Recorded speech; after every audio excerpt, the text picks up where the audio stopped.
You ask Tiger to calculate. This deals with finding the midpoint between 2 points.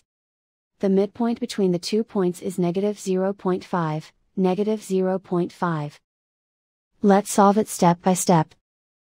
Plot the 2 points and calculate the midpoint using the formula. The coordinates of point 1 are, x1 equals 4, y1 equals 5.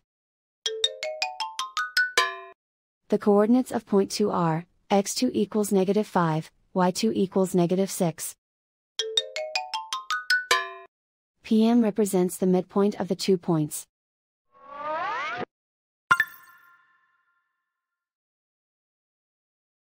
Use the x values in the midpoint formula to find the midpoints x. x1 equals 4.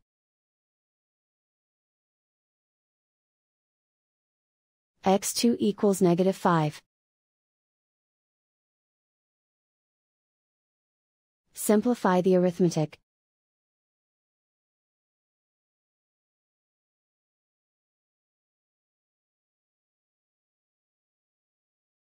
Use the y values in the midpoint formula to find the midpoints y.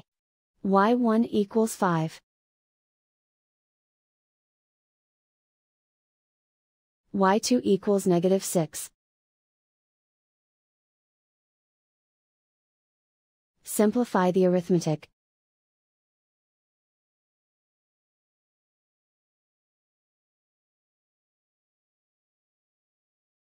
And so, the midpoint is -0.5, -0.5.